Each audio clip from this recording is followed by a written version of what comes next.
राष्ट्र के निर्माण में भाषाओं के योगदान पर केंद्रित 2 दिवसीय भारतीय मातृभाषा अनुष्ठान का आयोजन 14-15 सितंबर 2025 को रविंद्र भवन भोपाल में किया जा रहा है। भारतीय मातृभाषाएं सभ्यता, सांस्कृतिक और अस्मिता का सूत्र है। मुख्यमंत्री डॉक्टर मोहन यादव ने भारतीय मातृभाषा अनुष्ठान का मार्गदर्शन करेंगे।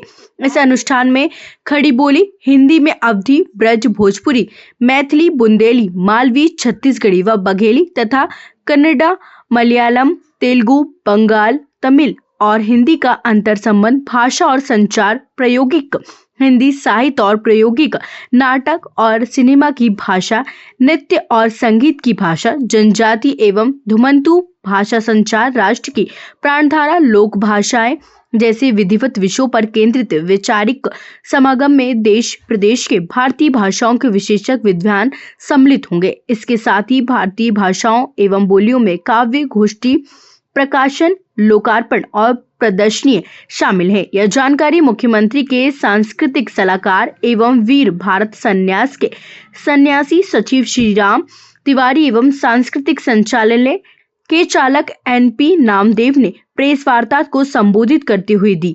वीर भारत संन्यास के सन्यासी सचिव श्री राम तिवारी ने कहा कि भाषाएं किसी भी राष्ट्र की आत्मा और निर्माता होती हैं। भारत जैसे विविधतापूर्ण देश में भाषाओं की भूमिका केवल संवाद का माध्यम नहीं, बल्कि यह हमारी सांस्कृतिक परंपरा और ज्ञान की धरोहर भी है। राष्ट्र निर्माण में भाषाएं वह सूत्र हैं जो समाज के विभिन्न वर्ग, प्रांतों और पीढ़ियों को एक साथ जोड़ती है। उन्होंने कहा कि आज आवश्यकता इस बात की है कि हम भारतीय भाषाओं के अध्ययन, लेखन, शोध और व्यवहार को प्रोत्साहित करें ताकि आने वाली पीढ़ियां हमारी सांस्कृतिक अस्मिता के साथ गर्वपूर्वक आगे बढ़ेगी। तो कहीं कहीं हो सकता है, बाहर का यहाँ का, ऐसा कुछ नहीं है। जैसे हिंदी में आएगा। और ये जो सम्मान है मैडम, ये जो सम्मान है वो किसी एक कृति के आधार पर नहीं है, उनके लगभग जीवन पर्यंत सेवा के लिए है सम्मान। तो सबका अपना जो गुणात्मक काम वो करते रहे हैं उनका है। जो अकादमियाँ जो पुरस्कार देती है वो कृतियों को देती है।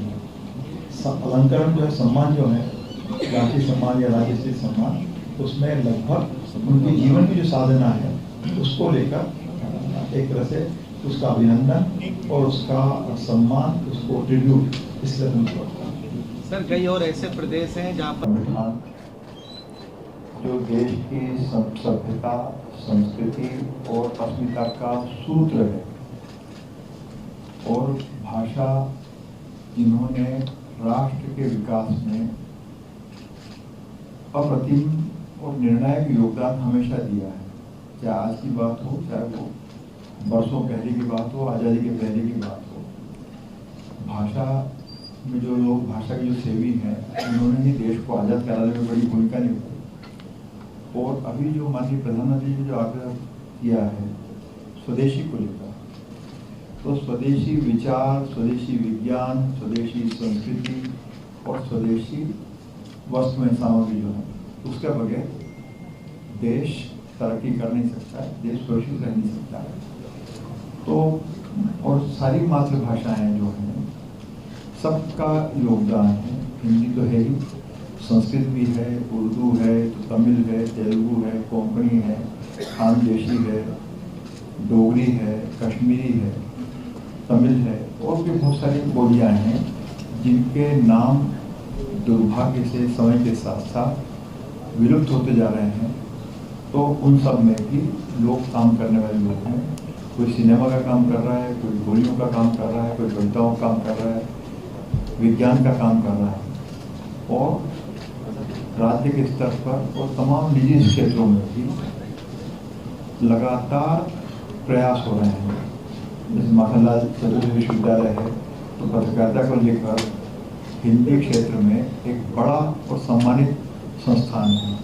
इस तरह से नाट्य विद्यालय है जो संस्कृत भाषा के अंतर्गत बना, वो भी हिंदी क्षेत्र की एक तरह से रंगमंच की अभिव्यक्ति के रूप में वो स्थापित है।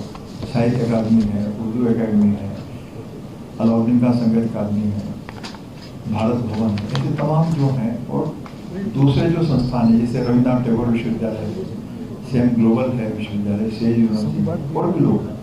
तो जो भी सक्रिय हैं, तो एक तो ये विचार था कि हम अलग अलग क्यों करें, सब मिलकर जो है इस विचार को और ज़्यादा हम फैलाएं।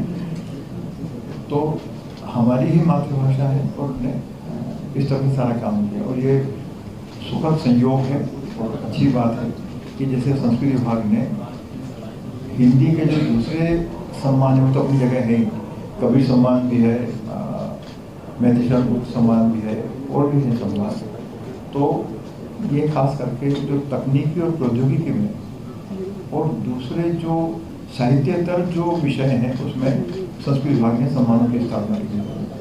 तो उनको भी, क्योंकि हिंदी का भाषाओं का विस्तार तो तभी हो पाएगा जब हम कविता कहानी के अलावा भी इस संसार के साथ एक संबंध, और माननीय प्रधानमंत्री का, माननीय मुख्यमंत्री का इस बारे में जोर दिया। तो ये 2 दिन की महफिल सजी हुई है और जिसमें ज्ञान चर्चाएं भी होंगी, अलग अलग विषय हैं जो माननीय नामदेव ने बताया ही, और कुछ प्रदर्शनियाँ होंगी, कुछ किताबों के प्रकाशन कर रहे हैं, पुनर्प्रकाशन करने जा रहे हैं। तो जैसे करीबन 8-9 किताबें हैं जिनको हम लोकार्पण करने जा रहे हैं। हो सकता है कि जब ये 14 तारीख को 15 तारीख को आते आते कुछ और किताबें उससे जुड़ जाएँ। कुछ प्रदर्शनियाँ हम करने जा रहे हैं, जैसे माखनलाल चतुर्वेदी विश्वविद्यालय ने एक बहुत अच्छी प्रदर्शनी तैयार की है, समय साक्षी, यही नाम है, सदी साक्षी है। तो इस 100 सालों में इसमें जो प्रमुख हेडलाइंस जो बनी है मीडिया में और उन्होंने किस तरह से समाज को बदला है, उस पर प्रदर्शनी होनी है। जो हिंदी के और हिंदी सहित जो हमारी सहोदर भाषाएं हैं, चाहे उर्दू हो, मराठी हो, तमिल हो, इनके जो श्रेष्ठ हस्ताक्षर हैं, कलम की जो सिपाही हैं, करीबन इससे लगभग 150 साहित्यकारों के बारे में काम अभी संभव हो पाया है। पहले भी करते हैं, साहित्य परिषद ने किया है, स्वराज संस्था ने किया है। तो अब स्कोर बढ़ाकर तो उसकी प्रदर्शनी और उस पर उसका नाम वो हम प्रकाशित करने जा रहे हैं। तो इस तरह से बहुआयामी गतिविधियाँ होने जा रही हैं। तो और इसके साथ साथ आपके मीडिया का एक संगठन है, एक उसका हेडिंग पढ़ लूँ मैं, केवल स्वदेशी विचार को लेकर ही है, तो माननीय प्रधानमंत्री ने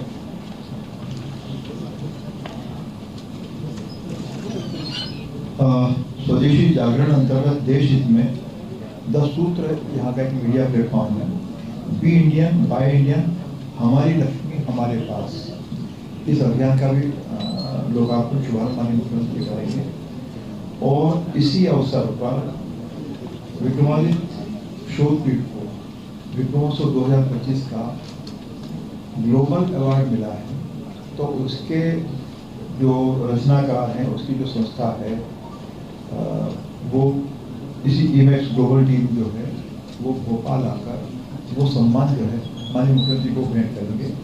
तो इस तरह से कई बहुआयामी गतिविधियाँ हम करने जा रहे हैं। तो प्रदर्शनियाँ हैं, किताबें हैं, चर्चाएँ हैं, सत्संग हैं, आप सब सादर आमंत्रित हैं।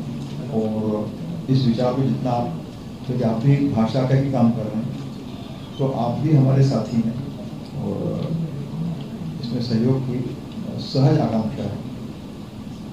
आप कुछ कहेंगे?